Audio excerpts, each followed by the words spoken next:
Week 3 of the 2025 college football schedule, and there are a bunch of good games this week, but today we're going to focus on Florida at LSU over in the SEC. We'll talk about what the hell happened to Florida last week, and even though they did win, why LSU sort of kept it on cruise control against Louisiana Tech. We've got best bets for this thing, and I'll tell you about a sportsbook promo for this game as well. Welcome to Oddshark. I'm Ninja. Hit that thumbs up button. Subscribe to the YouTube channel if you're new, and if you are new, you're going to want to stick around for the picks because our very own Josie Costigan has started out the college football season red hot with her preview video picks. 4-0 so far, 2-0 in Texas, Ohio State, 2-0 last week in Michigan, Oklahoma. Josie, what's been the key to your success in the early part of this schedule?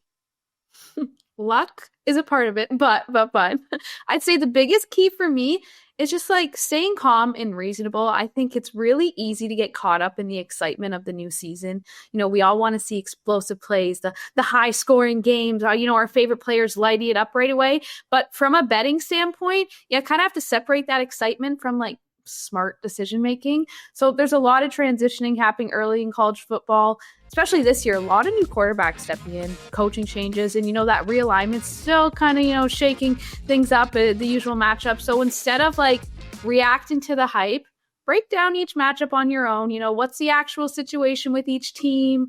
What's the tempo likely going to be? How do these teams match up? So I think it's more so focusing on the details and not just like forcing plays. So 1 week ago, the Florida Gators were 17.5-point faves against South Florida, a game, Josie, that was supposed to be a tune-up for Billy Napier, for DJ Lagway, etc., but ended up being a massive embarrassment and a result that could potentially have a bit of a domino effect. But can we just chalk that one up to the classic old-school look-ahead spot for Florida? Yeah, I think so. I think, with LSU on deck, it kind of looked like Florida came out last week really flat. I think they were already thinking of Death Valley. They were already kind of ahead of themselves. Like you said, 17.5-point favorites at home, and they just did not look prepared. Lagway was pretty inconsistent. The offense was really out of sync. And if it weren't for the defense, especially Jane Robinson, I think things would have gone really out of hand.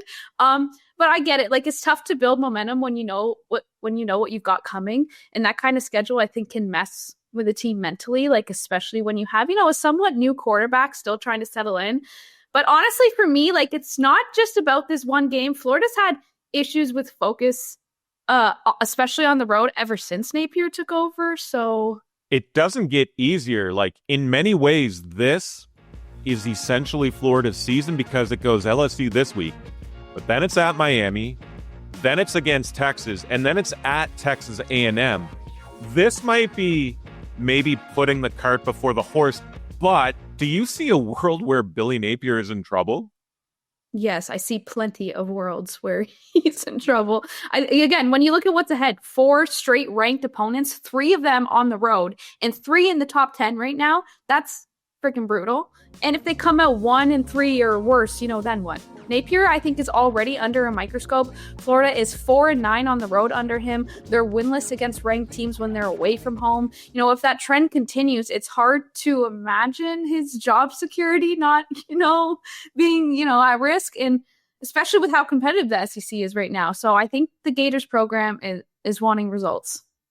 So LSU, on the other hand, they began the season with that big win against Clemson, but then, like I alluded to, just sort of sleepwalked their way through Louisiana Tech, only scoring 23 points as 36.5-point faves in that game. Did you see anything that maybe didn't sit right for you about this LSU team in that 23-7 win last week? I like your sleepwalking analogy. I definitely agree with that. But yeah, for sure. I think it wasn't a clean performance at all. I think the O-line looked really shaky.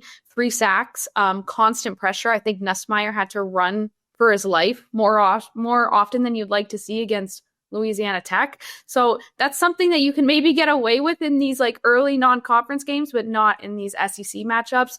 And hey, look, LSU doesn't really have the easiest schedule either. They've got 5 ranked SEC opponents coming up. So they kind of need to tighten up things fast too. You can't afford to like play that kind of unsteady football all season. So talk to me about Death Valley real quick. How much of a home field advantage does LSU have there? Because it's clearly an edge both for the Tigers on the field, but then, to me at least, LSU bettors at the betting window, right? Yeah, it's a huge edge. This is one of the toughest places, if not the toughest place to play in college football. LSU was 9-1 at home against SEC opponents and 7-3 against the spread in those games. So that noise, atmosphere, pretty rattling for visitors. I mean, it's literally ranked the loudest venue by EA Sports for CFB 26. So there you go. And again, when you consider Florida's quarterback, it's even a bigger challenge. He's a sophomore. He's only actually ever played 3 road games in his college career: Mississippi State, Tennessee, Florida State. Now, Tennessee's Neyland Stadium, notoriously tough too. But in that game, he didn't even crack 100 passing yards last season.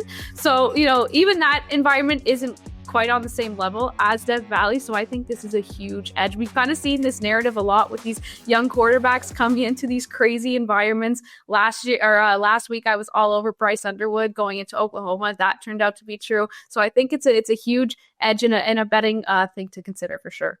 Yeah, I'll be looking at Lagway's props before I bet this thing, and I'll get your picks here in a moment. But for the folks at home, if you are betting this game, you need to make sure you are signed up for DraftKings. They are offering a 50% profit boost on Florida LSU with their Game of the Week promo. So don't leave that opportunity on the table. They're also offering this promo for Georgia, Tennessee as well.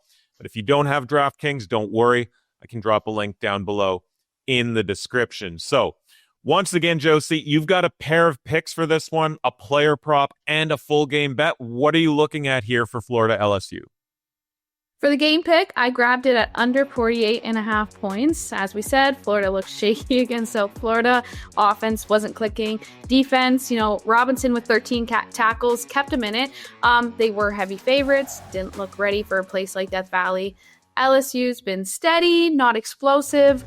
Nussmeier's throwing a lot of short and sweet passes and hasn't really made any mistakes. But again, their offensive line kind of worried me last week with that constant pressure. So I think that could maybe come in as a problem here.